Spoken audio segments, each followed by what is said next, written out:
नमस्कार दोस्तों, आनंद क्लासेस में आपका स्वागत है। हम ज्योग्राफी क्लासेस करवा रहे हैं। तो ज्योग्राफी की एक क्लास हो चुकी है, दूसरी क्लास है। अभी ये जो क्लास में जो क्वेश्चन अटेम्प्ट मतलब लाए हैं, क्वेश्चन जो पिक किए हैं, वो खान सर की जो बुक है ज्योग्राफी की, वहीं से क्वेश्चन उठाए हुए हैं। तो इसलिए आपको हम सोर्स बता देते हैं क्वेश्चन कहाँ से लाए हैं, और उसके आंसर भी अच्छे से आपको हम करवाएंगे। ये रिवीजन क्लास है, पूरा ज्योग्राफी की जो खान सर की बुक है उसका पूरा हम रिवीजन करवाएंगे, एक शुरू से लेके अंत तक। तो ये कई क्लासेस इसकी आएंगी। और आप अगर पहली बार चैनल पे आ रहे हैं तो आप सब्सक्राइब जरूर कर लीजिएगा, अगर आपको पूरी क्लासेस का रिवीजन चाहिए तो बने रहिए क्लास में लास्ट तक, और आपको समझ में आएगा पूरा, अच्छी चीज़ें अच्छे से याद हो जाएंगी। ठीक है, जितने भी क्वेश्चन ज्योग्राफी के बनने वाले हैं, तो एक एक हर टॉपिक से क्वेश्चन उठा लेंगे तो आपको पूरा हर चीज़ रिवीजन अच्छे से हो जाएगा। और ये कौन से लोग मतलब कौन से स्टूडेंट इसकी तैयारी करें, मतलब कौन से स्टूडेंट हमारे वीडियो को देखें, तो वो स्टूडेंट देखें जो एनटीपीसी की तैयारी कर रहे हैं, ग्रुप डी की तैयारी कर रहे हैं, ठीक है, अदर स्टेट गवर्नमेंट के जो भी एग्जाम होते हैं उसकी तैयारी कर रहे हैं, सबके लिए अप्लाई हो सकती है। ठीक है, ये वीडियो और हर जगह पर काम करेगी आपको वीडियो। पूरा रिवीजन क्लासेस से आपको अच्छे से समझ में आने वाली है। तो क्वेश्चन सेट हम ले आए हैं, ठीक है, कई क्वेश्चन सेट की वीडियो बनाएंगे और आप लास्ट तक बने रहिए। अगर आपको पीडीएफ चाहिए होगा तो इसका तो आप नीचे कमेंट बॉक्स में बताइएगा, हम आपको पीडीएफ प्रोवाइड करा देंगे टेलीग्राम लिंक पे। ठीक है, तो क्वेश्चन की तरफ चलते हैं। क्वेश्चन है, दामोदर घाटी परियोजना किन प्रदेशों में है? ठीक है, तो क्या क्वेश्चन है, दामोदर घाटी परियोजना किन प्रदेशों में है? तो दामोदर घाटी परियोजना दामोदर नदी पे है, पहली बात तो जान लीजिए। और कहाँ पर, किन प्रदेशों में है? झारखंड और पश्चिम बंगाल में है। कहाँ पर है? झारखंड और पश्चिम बंगाल में है। ठीक है, और दामोदर घाटी परियोजना भारत की पहली बहुउद्देशीय परियोजना है। ठीक है, तो भारत की पहली बहुउद्देशीय परियोजना क्या हो जाएगी? दामोदर घाटी परियोजना हो जाएगी। ठीक है, तो भारत की पहली बहुउद्देशीय परियोजना क्या है? दामोदर की घाटी हो जाएगी। ठीक है, और जो झारखंड और पश्चिम बंगाल में है, कहाँ पर है? झारखंड और पश्चिम बंगाल में है। ये 24,235 वर्ग किलोमीटर में फैला है। कितना है? 24,235 वर्ग किलोमीटर में फैला हुआ है दामोदर घाटी परियोजना। ठीक है, और कहाँ पर है दामोदर घाटी परियोजना? झारखंड और पश्चिम बंगाल में। ठीक है, कहाँ पर है? झारखंड और पश्चिम बंगाल में। नेक्स्ट चलते हैं। ठीक है, हम बता देते हैं झारखंड और पश्चिम बंगाल कहाँ पर है। तो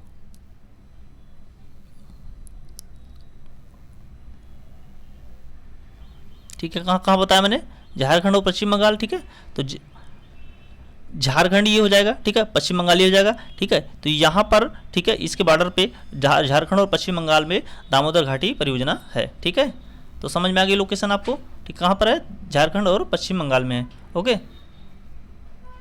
नेक्स्ट क्वेश्चन है, पोलावरम प्रोजेक्ट किस प्रदेश में है? ठीक है, पोलावरम प्रोजेक्ट किस प्रदेश में है? तो पोलावरम प्रोजेक्ट मतलब प्रोजेक्ट जो है वो आंध्र प्रदेश में है। कहाँ पर है? आंध्र प्रदेश में है। ठीक है, पोलावरम प्रोजेक्ट कहाँ पर है? आंध्र प्रदेश में है। ठीक है, पोलावरम प्रोजेक्ट जो है आंध्र प्रदेश की बहुउद्देशीय परियोजना है। यह गोदावरी नदी पर है और पश्चिम गोदावरी नामक जिले में है। ठीक है, कहाँ पर है? गोदावरी जिले में है। ठीक है, गोदावरी, पश्चिम गोदावरी नामक जिले में है, और कहाँ पर है? गोदावरी नदी पर है। ठीक है, पोलावरम प्रोजेक्ट कहाँ पर है? गोदावरी नदी में है। ठीक है, कहाँ पर है? गोदावरी नदी में। और कौन से राज्य में है? ठीक है, तो ये आंध्रा में हो जाएगा। ठीक है, आंध्र प्रदेश में है। ओके, पोलावरम प्रोजेक्ट कहाँ पर है? आंध्र प्रदेश में है। ठीक है, तो आंध्र प्रदेश कहाँ पर है? गोदावरी नदी आप देख रहे हैं, गोदावरी नदी आपको दिख रही होगी। ठीक है, तो गोदावरी नदी ये पूरा आई हुई है। ठीक है, ये वाला एरिया पूरा आंध्र प्रदेश का वाला एरिया है। ठीक है, तो यहीं पर क्या है? ठीक है, पोलावरम प्रोजेक्ट है। ठीक है, यहीं पर पोलावरम प्रोजेक्ट है। ओके, समझ में आ गई बात। तो पोलावरम प्रोजेक्ट कहाँ पर है? आंध्र प्रदेश में है। ओके, सतपुड़ा श्रेणी की सबसे ऊंची चोटी क्या है? ठीक है, तो क्या है क्वेश्चन, सतपुड़ा की सबसे ऊंची चोटी क्या है? तो ऑप्शन है गुरु शिखर, धूपगढ़, पंचमढ़ी और महेंद्रगिरी। तो आप क्या बताएंगे इसका आंसर? ठीक है, तो इसका हो जाएगा आंसर धूपगढ़। ठीक है, क्या हो जाएगा? धूपगढ़। धूपगढ़ चोटी सतपुड़ा श्रेणी की सबसे ऊंची चोटी है। ठीक है, धूपगढ़ चोटी जो है सतपुड़ा श्रेणी की सबसे ऊंची चोटी है। ठीक है, तो अगर पूछेगा सतपुड़ा श्रेणी की सबसे ऊंची चोटी कौन सी है, तो धूपगढ़ चोटी में आ जाए। इसकी ऊंचाई कितनी है? 1350 मीटर ऊंची है। ठीक है, सतपुड़ा श्रेणी की जो धूपगढ़ चोटी है, ठीक है, वो 1350 मीटर ऊंची है। कब कितना है? 1350 मीटर ऊंची है। सतपुड़ा श्रेणी की सबसे ऊंची चोटी क्या है? धूपगढ़ हो जाएगी। और कहाँ पर है? 1350 मीटर है। ओके, सतपुड़ा पहाड़ी में है। ओके, नेक्स्ट क्वेश्चन चलते हैं। निम्नलिखित संगठनों में से कौन सा भारत के स्थलाकृतिक मानचित्र बनाता है? तो स्थलाकृति का मानचित्र कौन बनाता है, मतलब स्थलाकृति समझ रहे हैं, मतलब जो स्थल में आकृति बनाती है भारत की, वो कौन सी स्थिति है, स्थलाकृत मानचित्र कैसा होता है भारत का, ठीक है। तो भारत का भौगोलिक सर्वेक्षण जो है, ठीक है, भारत का भौगोलिक सर्वेक्षण ऑप्शन है, भारत का सर्वेक्षण हो गया, भारत का आर्थिक सर्वेक्षण, या इनमें से कोई नहीं। तो क्या हो जाएगा, भारत का सर्वेक्षण, ठीक है। स्थलाकृति आकृति क्या होती है भारत का सर्वेक्षण जो होता है वो स्थलाकृति मानचित्र बनाता है, ठीक है। तो भारत का क्या हो जाएगा, भारत का सर्वेक्षण हो जाएगा। उसके बाद है भारत और बांग्लादेश मैत्री उद्यान किस राज्य में बनाया जा रहा है, ठीक है, पूछ रहा है क्वेश्चन, भारत बांग्लादेश मैत्री उद्यान जो है किस राज्य में बनाया जा रहा है। तो पहली बात तो आंसर क्या हो जाएगा इसका, त्रिपुरा में हो जाएगा, ठीक है। कहाँ पर बनाया जा रहा है, त्रिपुरा में बनाया जा रहा है, ओके। तो भारत बांग्लादेश मैत्री उद्यान किस राज्य में बनाया जा रहा है, तो आंसर हो जाएगा त्रिपुरा, ठीक है। त्रिपुरा में भारत बांग्लादेश मैत्री उद्यान बनाया गया है, ठीक है। यह उद्यान दक्षिण त्रिपुरा के चोटखाला में स्थित है, ठीक है, चोटाखाला में स्थित है। यह उद्यान 20 है, ठीक है। यह उद्यान जो है 20 हेक्टेयर के क्षेत्र में फैला हुआ है।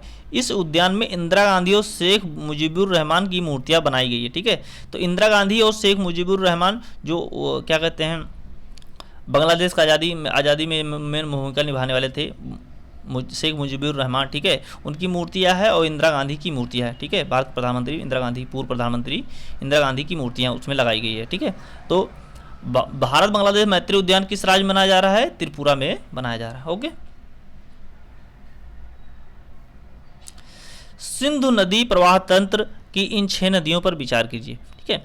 अब ये इंपॉर्टेंट क्वेश्चन है, ठीक है, आपको दिख रहा होगा क्वेश्चन, एक मिनट और हम थोड़ा जूम कर देते हैं इस क्वेश्चन को। तो क्या है, सिंधु नदी प्रवाह तंत्र की इन 6 नदियों पर विचार कीजिए। तो 6 नदियां हैं जो क्या कहते हैं, सिंधु नदी में गिरती हैं जाके। सिंधु नदी जो मेन नदी है, ठीक है, सिंधु नदी मेन नदी है जो भारत से होते हुए पाकिस्तान में जाके अरब सागर में गिरती है, ठीक है, सिंधु नदी है। और झेलम है, चिनाब है, सतलज है, ब्यास है, रावी है, ठीक है। ये सब टोटल जाके जो 5 नदियां हैं ये सिंधु नदी में जाके मिलती हैं। इसलिए पंजाब वाला एरिया है ये उधर से होते हैं, 5 नदियों का 5 नदियां जाती है उधर से होते हुए, इसलिए पंजाब बोला जाता है, ठीक है। 5 नदियों का जो समूह है, तो ये कहाँ पर मिलती हैं जाके, सिंधु नदी में जाके मिल जाती हैं, ठीक है। तो ये टोटल 6 नदियाँ हो गई। तो अब कुछ नदियां भारत में हैं, कुछ पाकिस्तान में गई हैं। तो सब नदियों के पानी अगर भारत रोक लेगा, ठीक है, पाकिस्तान को क्योंकि पानी की बहुत आवश्यकता है, और मेन नदियां जो हैं सिंधु नदी ही है, ठीक है। और सब नदियां जितनी भी हैं सिंधु नदी में जाके मिलती हैं। तो इससे क्या होगा, दिक्कत ये होगी, पाकिस्तान को पानी सही तरीके से मिल नहीं पाएगा। तो एक समझौता हुआ था वर्ल्ड बैंक के बीच में, वर्ल्ड बैंक ने करवाया था, एक समझौता हुआ था कि कितना पानी भारत यूज कर सकता है और कितना पानी पाकिस्तान यूज करेगा, ठीक है, इन नदियों का, टोटल 6 नदियों का। तो इसमें एक समझौता होता है, तो उसी पे विचार करना है आपको, कौन सी नदी जो नदियां था भारत के हिस्से में आई थी और कौन पाकिस्तान के हिस्से में आई थी, ठीक है, इसी पे बारे में विचार करना है। तो सिंधु जल नदी संधि के तहत पाकिस्तान में प्रवेश करने से पूर्व भारत उपरोक्त की नदियों को जल उपयोग कर सकता है। मतलब समझ रहे हो कि सिंधु जल संधि के तहत जो हुआ था, समझौता जो हुआ था, उसके तहत पाकिस्तान में प्रवेश करने से पहले भारत कितनी नदियों के जल के पानी को उपयोग कर सकता है, ठीक है, पूरी तरीके से। तो कितनी नदियां भारत को पानी यूज कर सकता है, तो कौन कौन सी नदियां हो जाएंगी आपको, ठीक है। तो सतलुज, ब्यास, रावी जो होगी, सतलुज, ब्यास, रावी जो होगी, उन नदियों का पूरा पानी भारत यूज कर पूरा पानी यूज कर सकता है, ठीक है। तो क्या क्या नदी, कौन कौन सी नदी हो जाएगी, सतलुज, ब्यास और रावी, ठीक है। सतलुज, ब्यास, रावी, 3 नदियां जो नीचे की है, ठीक है। तो सतलुज, ब्यास, रावी जो होगी, ठीक है, ये वाला ऑप्शन, ठीक है, बी ऑप्शन सही है, ठीक है। सतलुज, ब्यास, रावी जो नदी है उसका भारत पूरा तरीके से पानी यूज कर सकता है।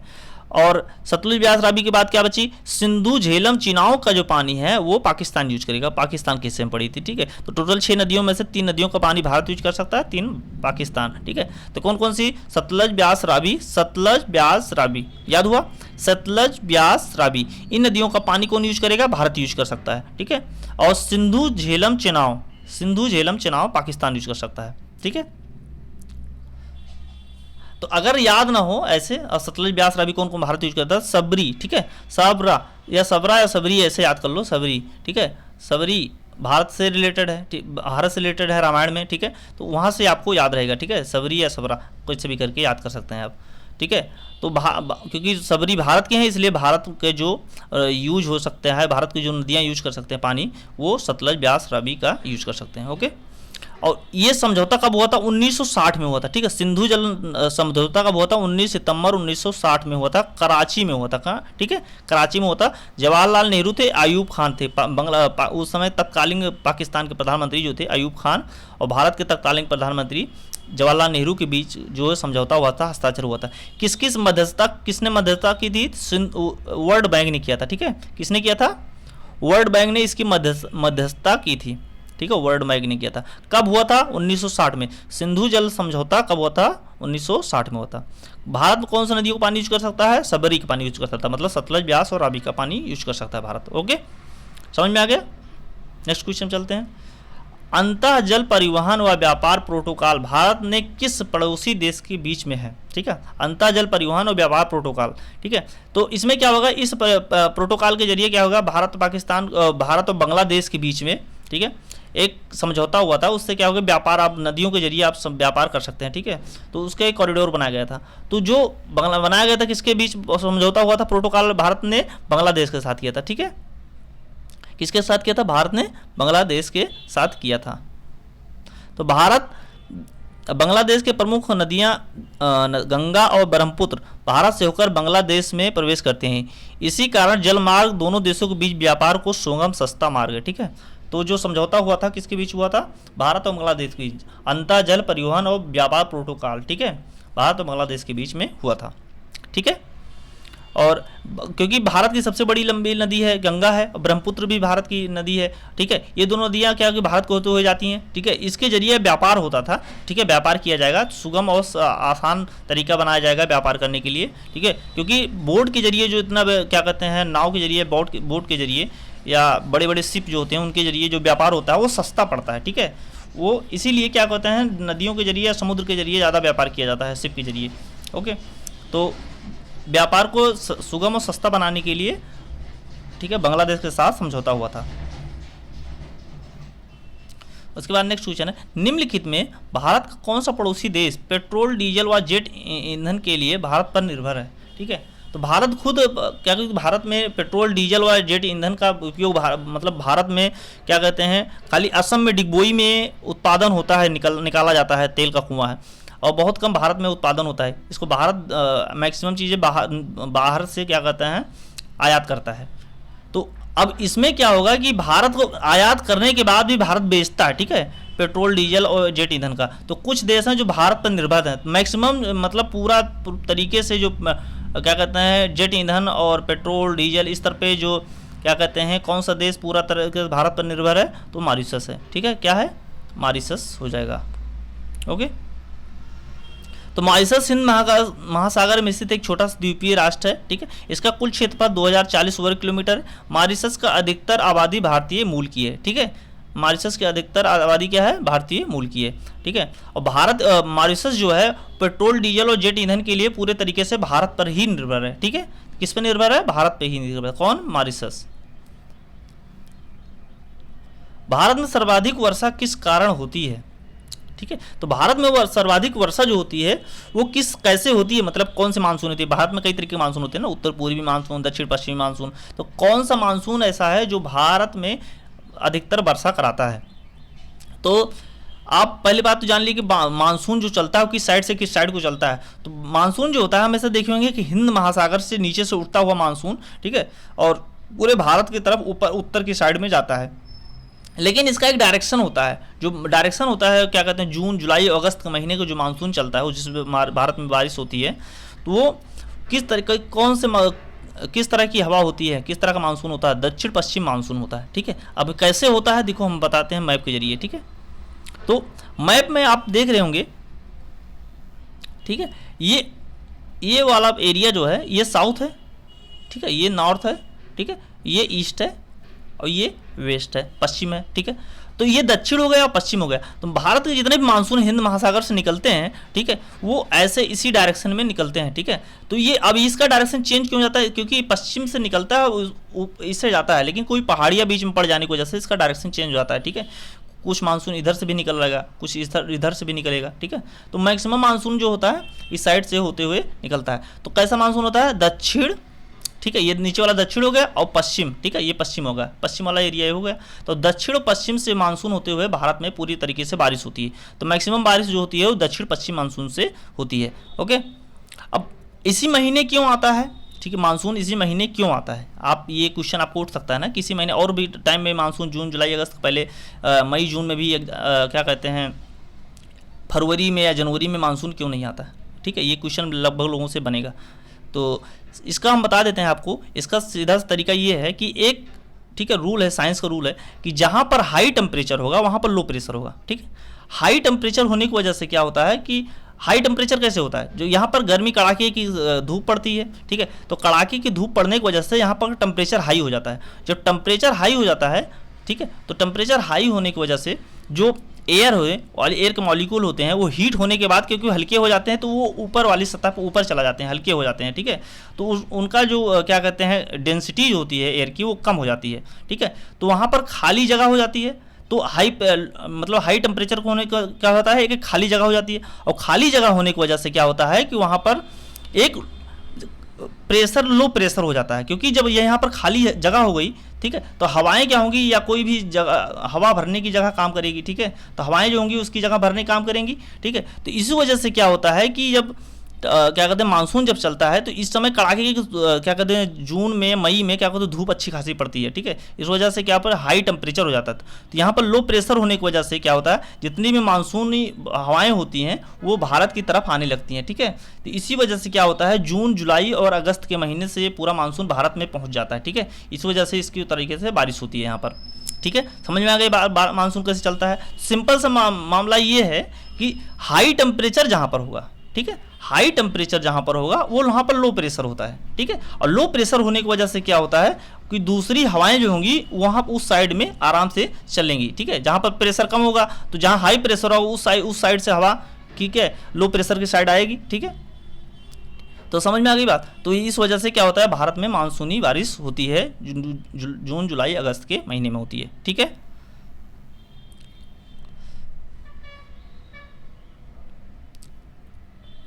अलमाटी बांध किस राज्य में स्थित है, ठीक है। तो क्या है, अलमाटी बांध किस राज्य में स्थित है। तो अलमाटी बांध किस राज्य में स्थित है बताइए। तो ये हो जाएगा अलमाटी बांध कर्नाटका के कृष्णा नदी पर स्थित है, ठीक है। कहाँ पर है, कर्नाटका में है, ठीक है। कहाँ पर है, कर्नाटका में। तो अलमाटी बांध किस राज्य में स्थित है, कर्नाटका में स्थित है, ओके।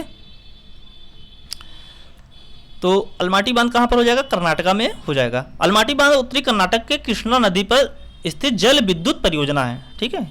जल विद्युत परियोजना मैक्सिमम डैम जो बनाए गए हैं वो जल विद्युत के लिए बनाए गए, विद्युत के लिए ही बनाए गए हैं, और सिंचाई के लिए भी बनाए गए हैं। लेकिन जहाँ पर सिंचाई की जाती है वहाँ से भी क्या कहते हैं पानी रोक के उसको टरबाइन के जरिए क्या कहते हैं इलेक्ट्रिसिटी भी बनाई जाती है, ठीक है। तो कर्नाटक में कृष्णा नदी पर स्थित अलमाटी डैम है, ठीक है। इसका वर्ष 2005 में इसका निर्माण हुआ था। कहाँ कब हुआ था, 2005 में। इसको लाल बहादुर शास्त्री डैम भी बोलते हैं। क्या बोलते हैं, अलमाटी बांध को क्या बोलते हैं, लाल बहादुर शास्त्री डैम भी बोलते हैं, ठीक है। क्या बोलते हैं, अलमाटी डैम को क्या बोलते हैं, लाल बहादुर शास्त्री डैम बोला जाता है, ठीक है। 2005 में इसका निर्माण हुआ था। कर्नाटका में कृष्णा नदी पर स्थित है, ठीक है। अलमाटी डैम कहाँ है, कर्नाटका के कृष्णा नदी, ठीक है, कृष्णा नदी पर स्थित है अलमाटी डैम। देश के किस केंद्र शासित प्रदेश का क्षेत्रफल सबसे अधिक है। देश के किस केंद्र शासित प्रदेश का सबसे क्षेत्रफल जो है सबसे अधिक है। तो केंद्र शासित प्रदेश कौन कौन से हैं, ठीक है, जैसे दिल्ली भी हो गया, जम्मू कश्मीर, लद्दाख, ये सब पूरा एक है, क्या क्या कहते हैं, ये सब केंद्र शासित प्रदेश हैं। तो इस अंडमान निकोबार द्वीप समूह भी है, लक्षद्वीप भी है, ठीक है, चंडीगढ़ भी है, दादरा नगर हवेली है, ठीक है। तो ये सब क्या हो गया कि केंद्र शासित प्रदेश हैं, ठीक है। तो इसमें जो होगा आप अंडमान निकोबार द्वीप समूह जो होगा इसका क्षेत्रफल सबसे अधिक है। आप देखे होंगे कभी भी आप जब उसका मैप देखते होंगे, नीचे जो हिंद महासागर में मतलब बंगाल खाड़ी के नीचे जो स्थित है, ठीक है, जैसे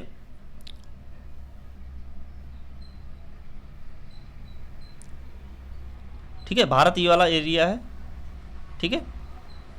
तो भारत के एरिया के नीचे ये यहाँ पर जो एरिया है क्या कहते हैं, ये वाला एरिया, ठीक है। यहाँ पर बंगाल क्या कहते हैं वो है अंडमान निकोबार द्वीप समूह है। तो ये अंडमान निकोबार द्वीप समूह जो है बंगाल खाड़ी में स्थित है, और ये क्या होगा, ये इसका क्षेत्रफल जितने भी केंद्र शासित प्रदेश हैं उसमें से सबसे अधिक क्षेत्रफल इसी का है। ठीक है, कितना है क्षेत्रफल? 8,250 वर्ग किलोमीटर। ठीक है, कितना है? 8,250 वर्ग किलोमीटर है।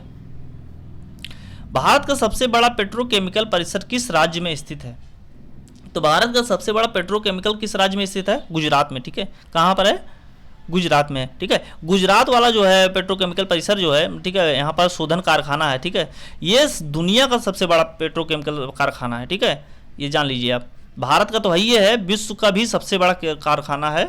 वो कहाँ पर है? गुजरात के जामनगर में स्थित जामनगर तेल शोधन कारखाना बोला जाता है। क्या बोला जाता है? जामनगर तेल शोधन कारखाना बोला जाता है। कहाँ पर है? जामनगर में है, गुजरात के जामनगर में स्थित है जामनगर तेल शोधन कारखाना। ठीक है, भारत का सबसे बड़ा पेट्रोकेमिकल परिसर है। इसका उत्पादन क्षमता कितना है? इसका उत्पादन क्षमता कितना? 12,40,000 बैरल प्रतिदिन है। ठीक है, कितना है? 12,40,000 बैरल प्रतिदिन है। ठीक है, समझ में आ गई बात। अब एक बैरल में कितना लीटर होता है? तो 159 लीटर होता है, जान लीजिए 159 लीटर होता है एक बैरल में। ठीक है, वर्तमान में विश्व का सबसे बड़ा तेल शोधन कारखाना है। ठीक है, यह जो है वर्तमान में विश्व का सबसे बड़ा तेल शोधन कारखाना है। ठीक है, क्या है? जामनगर तेल शोधन कारखाना। ठीक है, ये जो जामनगर तेल शोधन कारखाना समझ में आ रहा है, वो रिफाइनरी जो रिफाइन ऑयल होते हैं, रिफाइनरी किए जाते हैं ऑयल की। ठीक है, जो पेट्रोल डीजल इस सब का कच्चा तेल आता है बाहर से ना, तो उसका रिफाइन करने के बाद पेट्रोल डीजल और सब चीज़ें बनाई जाती हैं, उसी को बोला जाता है रिफाइनरी या तेल शोधन कारखाना बोला जाता है। कोपली जल विद्युत परियोजना उत्तर पूर्वी भारत के किस राज्य में स्थित है? ठीक है, तो कोपली हम बता देते हैं। ठीक है, ये वाला एरिया। ठीक है, और ये वाला मैप बनाना नहीं आता है, लेकिन ये जान लो, ये उत्तर पूर्व वाला एरिया है। ठीक है, ये जो असम वाला, मेघालय वाला या अरुणाचल प्रदेश, ये सब वाला एरिया है, वो कैसा है? वो उत्तर पूर्व वाला एरिया है। ठीक है, तो पूछ रहा है कि कोपली जल विद्युत परियोजना उत्तर पूर्वी भारत के किस राज्य में स्थित है? ठीक है, तो किस राज्य में स्थित है? तो हो जाएगा यह जल विद्युत परियोजना असम में कोपली नदी पर स्थित है। कहाँ पर है? इस कोपली नदी पर स्थित है, इसलिए कोपली जल विद्युत परियोजना बोला जाता है। कहाँ पर स्थित है? ये असम में। ठीक है, जल विद्युत परियोजना कहाँ पर है? असम में है। ठीक है, कोपली जल विद्युत परियोजना कहाँ पर है? असम में है। ठीक है, उत्तर पूर्वी स्टेट है ये, और असम में क्या है? कोपली नदी पर स्थित है, इसलिए इसको कोपली जल विद्युत परियोजना बोला जाता है। ठीक है, कहाँ पर है? असम में है। वन अनुसंधान संस्थान किस स्थान पर स्थित है? वन अनुसंधान संस्थान किस स्थान पर स्थित है? वह तो वन अनुसंधान संस्थान उत्तराखंड के देहरादून में स्थित है। इसकी स्थापना कब हुई थी? 1906 में की गई थी। कब की गई थी? 1906 में की गई थी। वन अनुसंधान संस्थान की स्थापना जो की गई थी, कब की गई थी? 1906 में की गई थी। कहाँ पर है? देहरादून में। ठीक है, वन अनुसंधान संस्थान, ठीक है, कहाँ पर है? देहरादून में है। इसकी स्थापना 1906 में की गई थी। निम्नलिखित में से कौन सी नदी के ऊपर बना पुल भारत का सबसे लंबा पुल है? पूछ रहा है कि मतलब जो किस नदी पर बना हो, मतलब कौन सा पुल है जो भारत का सबसे लंबा पुल माना जाता है। ठीक है, तो कौन सा पुल है? महात्मा गांधी सेतु बोला जाता है। क्या बोलते हैं? महात्मा गांधी सेतु जो है वो भारत का सबसे बड़ा पुल है। ठीक है, महात्मा गांधी सेतु पुल बिहार में गंगा नदी के ऊपर बनाया गया। कहाँ पर? बिहार में गंगा नदी पर बनाया गया है महात्मा गांधी सेतु। कहाँ पर बनाया गया है? महात्मा गांधी सेतु गंगा नदी पर बिहार में बनाया गया है। ठीक है, और भारत का सबसे लंबा पुल है।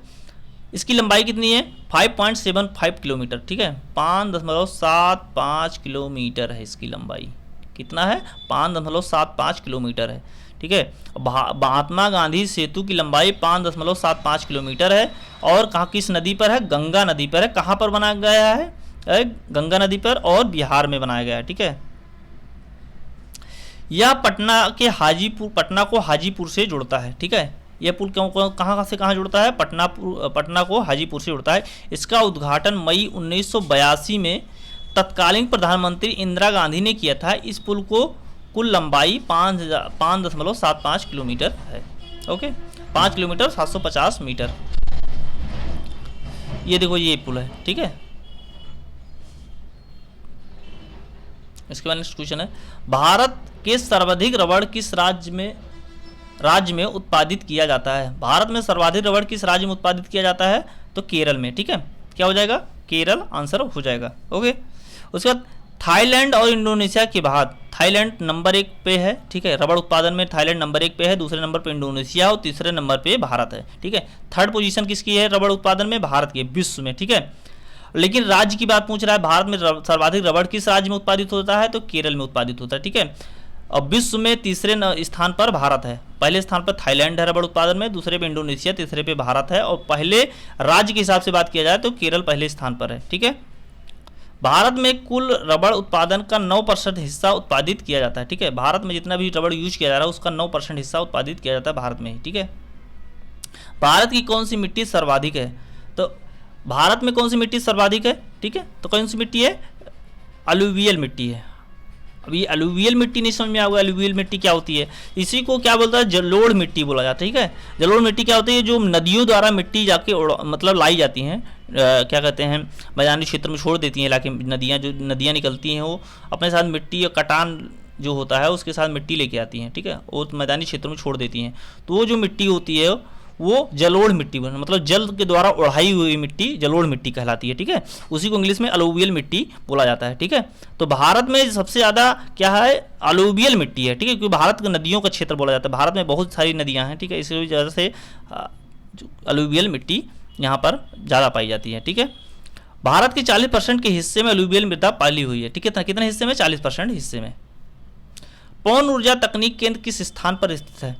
तो पवन ऊर्जा तकनीकी केंद्र कहाँ पर है? पवन ऊर्जा तकनीकी केंद्र कहाँ है? चेन्नई में है। ठीक है, कहाँ पर है? चेन्नई।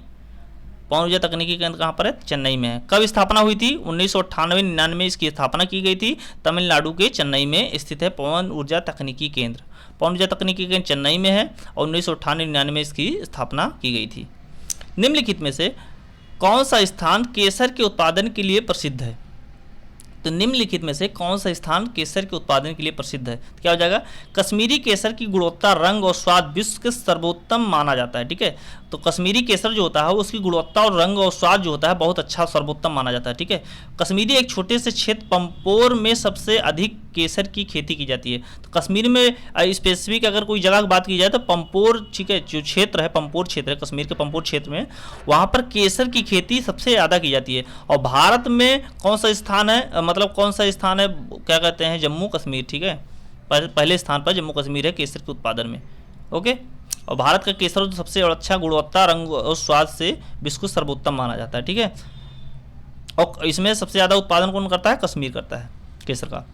निम्नलिखित में से कौन सा जल स्रोत भारत के दक्षिण पूर्व में मालदीव के पूर्व में स्थित है? ठीक है, निम्नलिखित में से कौन सा जल स्रोत भारत के दक्षिण पूर्व में, ठीक है, मालदीव के पूर्व में स्थित है? तो क्या हो जाएगा? लक्षद्वीप सागर हो जाएगा। ठीक है, लक्षद्वीप से याद हो, लक्षद्वीप सागर हो जाएगा। लक्षद्वीप सागर की सीमा भारत, मालदीव और श्रीलंका से लगती है। इसकी कुल क्षेत्र 7,86,000 वर्ग किलोमीटर है। ठीक है, कितना है? 7,86,000 वर्ग किलोमीटर है। एक घंटे के अंतर के लिए कितने देशांतर की आवश्यकता होती है? एक घंटे के अंदर के लिए कितने देशांतर की आवश्यकता होगी? अब ये क्वेश्चन नहीं समझ में आएगा बहुत लोगों को। ठीक है, क्या है ये क्वेश्चन? तो हम पृथ्वी बनाते हैं पहले, आपको तो समझ में आएगा।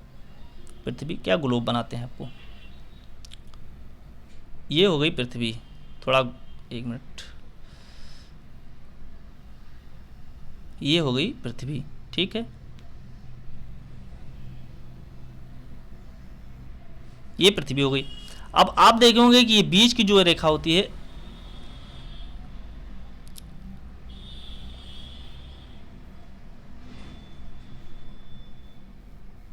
इसको मिटा देते हैं छोटा वाला। ठीक है, इसके मतलब नहीं है हमें इससे मतलब है। ठीक है, तो इसमें पृथ्वी की जो बीच वाली रेखा है इसी को बोला जाता है अक्षांश रेखा। ठीक है, 0 डिग्री अक्षांश बोला जाता है। ठीक है, और ये वाली रेखा जो होती है, ये वाली रेखा, ये देशांतर, मतलब ध्रुव से ध्रुव को मिलाने वाली रेखा को क्या, कौन सी रेखा बोली जाती है? देशांतर रेखा बोली जाती है। ठीक है, कौन सी रेखा बोली जाती है? देशांतर रेखा बोली जाती है। और ये वाली रेखा जो होती है, ये वाली, ये अक्षांश रेखा बोली जाती है। ठीक है, ये वाली रेखा अक्षांश रेखा बोली जाती है। और ये बीच वाली रेखा जो है ये 0 डिग्री अक्षांश है, इसी को भूमध्य रेखा बोली जाती है। ठीक है, ऊपर उत्तरी अक्षांश चलती है, नीचे दक्षिणी अक्षांश बोलती है। ये बीच वाली 23.5 डिग्री जो उत्तरी अक्षांश को बोला जाता है, इसी को कर्क रेखा बोलते हैं, कर्क रेखा बोलते हैं। और ये जो रेखा होती है, ठीक है, 23.5 डिग्री नीचे वाली जो होती है, इसको मकर रेखा बोलते हैं। क्या बोलते हैं, मकर रेखा बोलते हैं। ठीक है, तो ये समझ में आ गई, जो पोल से पोल को मिलाने वाली रेखा होती है ये वाली रेखा, इसी को देशांतर रेखा बोली जाती है। तो ठीक है, समझ में आ गई बात। तो देशांतर रेखा जो होती है उसी से टाइम जोन डिसाइड किया जाता है। ठीक है, इसी से क्या होता है, टाइम जोन डिसाइड किया जाता है इस वाली रेखा से। ठीक है, ये वाली रेखा से टाइम जोन डिसाइड किया जाता है। तो इसके बीच जो 15 डिग्री का अंतर होता है, मान लो ये इसके बीच में 15 डिग्री है। ठीक है, इसके 15 डिग्री का, तो 15 डिग्री बराबर क्या होता है, 1 घंटे का अंतर होता है। ठीक है, 15 डिग्री बराबर 1 घंटा। ठीक है, कितना होता है, 1 घंटा होता है। ठीक है, तो ये जो ऊपर वाली पोल टू पोल चलती है रेखा, इसी को बोला जाता है देशांतर रेखा। और ये वाली जो होती है ये रेखा, ये वाली रेखा, ठीक है, ये वाली रेखा, ये अक्षांश रेखा बोला जाता है। ठीक है, तो देशांतर रेखा ही डिसाइड करती है टाइम जोन को। समझ में आ गई बात। तो 15 डिग्री अगर आप रोटेट मतलब घूमेंगे, ठीक है, 15 डिग्री पृथ्वी घूम जाएगी तो 1 घंटे का अंतर हो जाएगा। ठीक है, समझ में आ गई बात। तो 15 डिग्री हो जाएगा। भारत का सर्वाधिक सीमा किस देश के साथ लगती है, तो किसके साथ लगती है, बांग्लादेश के साथ लगती है सबसे अधिक। और कुछ लोग चाइना मार के आ रहे होंगे, तो चाइना नहीं होगा, बांग्लादेश होगा। ठीक है, भारत की कुल थल सीमा 15, ठीक है, कितना है, 15,106.7 किलोमीटर है। इसमें भारत के 92 जिले और 17 राज्य शामिल हैं। कितना है, 15 जिले और 17 राज्य शामिल हैं। बांग्लादेश के साथ सीमा जो लगाता है वो कितना है, 4,096 किलोमीटर है बांग्लादेश के साथ। ठीक है, चाइना के साथ 3,488 किलोमीटर है। कितना है, 3,488 किलोमीटर किसके साथ, चाइना के साथ भारत लगाता है बॉर्डर। ठीक है, और पाकिस्तान के साथ कितना लगाता है, 3,323 किलोमीटर लगाता है। ठीक है, पाकिस्तान भारत की सीमा 3,323 किलोमीटर है और 3,488 किलोमीटर चाइना के साथ है। और 4,000 मतलब 6.7 किलोमीटर जो है, 4,006 मान लो कि 4,006 बांग्लादेश के साथ है, 3,488 चाइना के साथ है और पाकिस्तान के साथ 3,323 किलोमीटर है, सीमा लगाता है भारत। ठीक है, मेघालय राज्य कब अस्तित्व में आया है, तो मेघालय राज्य कब आया था, 21 जनवरी 1972 को खासी हिल्स, जयंतिया हिल्स और गारो हिल्स को मिलाकर, ठीक है, मेघालय का निर्माण किया गया। ठीक है, अच्छा, यहाँ पर मेघालय के मासीनराम जो है, यहाँ पर विश्व की सबसे सर्वाधिक बारिश करने वाला स्थान है मासीनराम। ठीक है, चेरापूंजी का एक मासीनराम जगह है। ठीक है, मेघालय के चेरापूंजी जिले के मासीनराम जगह पर विश्व की सबसे ज़्यादा बारिश होती है। क्यों होती है, क्योंकि मैंने अभी बताया कि जो दक्षिण पश्चिम मानसून चलता है, ठीक है, तो वहाँ पर एक पहाड़, 3 पहाड़ियाँ हैं। ठीक है, तीनों ट्रायंगल एक तरीके से बनाती हैं, तीनों ट्रायंगल बनाती हैं। तो इसमें क्या होता है, मानसून जाके क्या कहते हैं, मैक्सिमम मानसून जाके इसमें फंस जाता है और इसी की जगह पर, इस वजह से यहाँ पर ज़्यादा मैक्सिमम बारिश होती है मेघालय की जगह पर। ठीक है, तो इसी वजह से क्या होता है, विश्व से सर्वाधिक बारिश जो होती है वो मेघालय के मासीनराम में होती है। ठीक है, समझ में आ गई बात। और कब अस्तित्व में था मेघालय, तो 1972 में आया था। ठीक है, कब आया था, 1972 में आया था। राजस्थान का कुल क्षेत्रफल का कितना प्रतिशत हिस्सा थार मरुस्थल में स्थित है। ठीक है, तो थार का मरुस्थल कितना है, 40% है। ठीक है, 60% है। ठीक है, तो राजस्थान का जो क्षेत्रफल है उसमें जो थार का मरुस्थल है वो 60% में आता है। ठीक है, 60% हिस्सा जो है मरुस्थल में आ जाता है। ओके, तो ये क्वेश्चन था टोटल, काफ़ी क्वेश्चन हम करवा दिए आपको। तो ये ऐसे आपको क्लासेस अच्छी लगे, रिवीजन भी अच्छा लग रहा होगा, तो आप जरूर इसको सब्सक्राइब करिएगा चैनल, और हम ऐसे ही भी क्लासेस आपको लेके आएंगे। और कोई सुझाव सजेशन होगा, ठीक है, तो आप कमेंट बॉक्स में जरूर बताइएगा। अगर जिसको पीडीएफ चाहिए होगी तो पीडीएफ कमेंट बॉक्स में बता दीजिएगा, हम पीडीएफ प्रोवाइड करवाएंगे। ठीक है, अगर आप पीडीएफ, काफ़ी लोग बताएंगे तो पीडीएफ के लिए। और क्लासेस आपको अच्छी लगी होगी तो आप लाइक कर दीजिएगा। ठीक है, शेयर और सब्सक्राइब जरूर करिएगा। ठीक है, धन्यवाद।